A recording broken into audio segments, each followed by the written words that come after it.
All right, welcome back to our topic on composite sections with bending stresses. And this is a follow-up with an example. As you can see from this example, what we have is a wood beam with a steel strap on the bottom of it. We're going to apply a moment, or we're going to say that there's a maximum moment on this beam of 2 kilonewton meters. And the modulus elasticity of wood, we're going to use 12 gigapascals, and for steel, 200 gigapascals. What we would like to find is the maximum stress in tension and compression. So like I said, the first step to these types of problems is to transform one of your materials. And in this case, I'm going to transform the wood. And in general, that's just what I choose to do to keep it consistent. What I'll do is what I'll do is I will transform the material that'll get smaller. So we said that we have a new width of our cross section.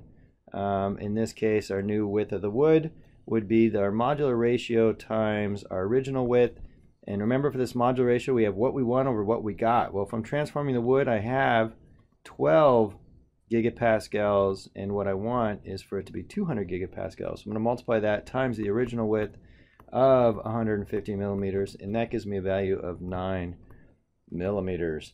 So my transformed section, I'm going to draw it in blue, since I drew blue as wood before, ends up looking like this inverted T-beam, something like that, where dimension-wise across the top, now we're saying this new width is 9 millimeters, and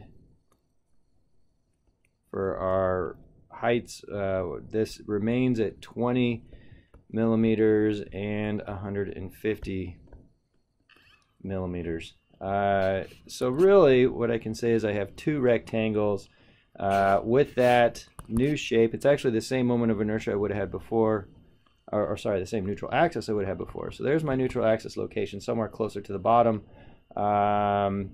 Well, I should also put in that my width across the bottom remains, did have it up there, right? Yeah, at 150 millimeters.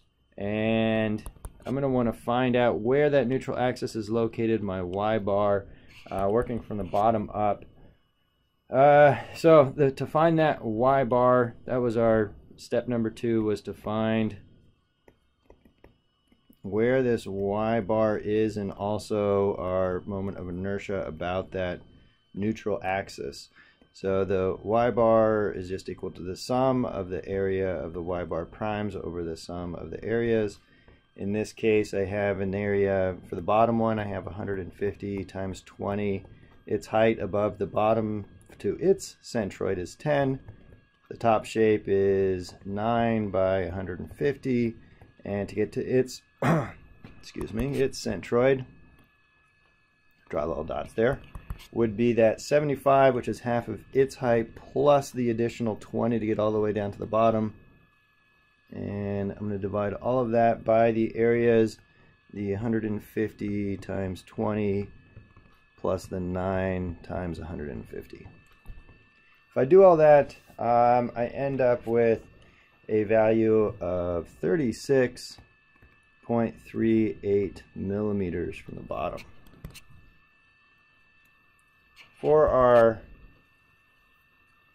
moment of inertia about this neutral axis, I'm going to be using parallel axis theorem, so I'm going to sum the moment of inertia of my two shapes about their own centroidal axis plus cross-sectional area times y squared, where y is the distance to get to our new neutral axis.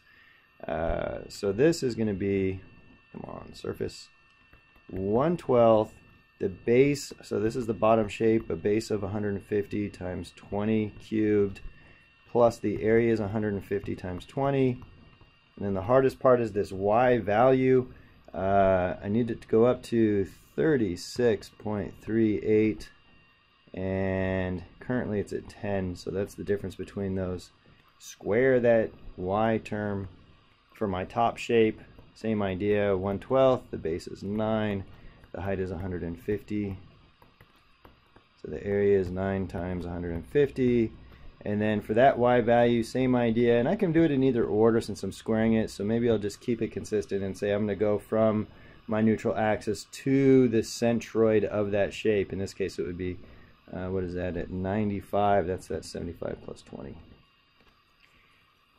And plugging all that into my adding machine, I end up with something like 9.358 times 10 to the 6th millimeters to the 4th.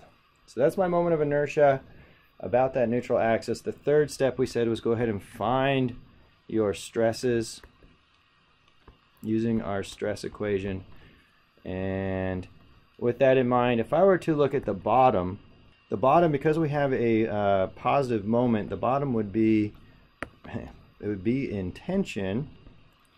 And looking at our equation, we have sigma is equal to minus mc over I. So I have my minus, the moment, the external moment is 2, but that was 2, if I remember right, kilonewton meters. I'm working in newtons and millimeters, so I'm going to have to move it 6 places, or 2 times 10 to the 6 to get newtons and millimeters. My units to work out. C value is the distance to the bottom from the neutral axis, which said was 36.38. Because I'm going down, I'm going to make that value negative. Divided by the moment of inertia I just found to be 9.358 times 10 to the 6 millimeters to the 4th. Oh, surface. Got to send you back. Quit highlighting things. Gives me a value of like 7.78 megapascals. I get a positive number, which means that it is in tension. Now, here's another critical part. We said step 4 was to transform the shape back into its standard dimension. In this case, for the bottom piece, which is the steel, we never transformed it. Because we didn't transform it, we don't have to transform it back. And that stress is our actual stress that we have in that little part on the bottom. Same idea with the top. The top's going to be in compression. So once again, we have that positive moment. Same equation, or minus mc over I. I'm using C because this is the outside fiber, the very bottom. So I have minus, my moment is 2 times 10 to the 6 Newton millimeters. Same thing. The distance to the top is 170 minus this 36.38 millimeters. And then I'm dividing it by 9.358 times 10 to the 6th millimeters to the 4th. So I end up with a negative number if I follow my signs, which means it's in compression. That's 28.55 megapascals. Now this was a transformed area. The top was transformed. So because of that, I actually think it's helpful. I probably should have done this in the beginning, is put a little prime by that sigma prime, because this isn't an actual stress. It's almost like a theoretical stress, right? So that's not the actual stress, but that would be the stress if I had that transformed area. Instead, I have this fourth step, which was to find the actual, or to transform it back. Transform back. Just leave it like that. If I'm transforming this thing back, we said that's sigma is equal to the modular ratio times my sigma prime. It's the same modular ratio. So the same modular ratio we used before was what we had, which was 12 over what we got, 200. Don't flip that. Times this negative 28.55 megapascals, and that gives me a value of like negative 1.71 megapascals for the stress in the stress in the wood on the top. So that's a basic example. A lot of them follow along like that. Give it a shot, and thanks for watching.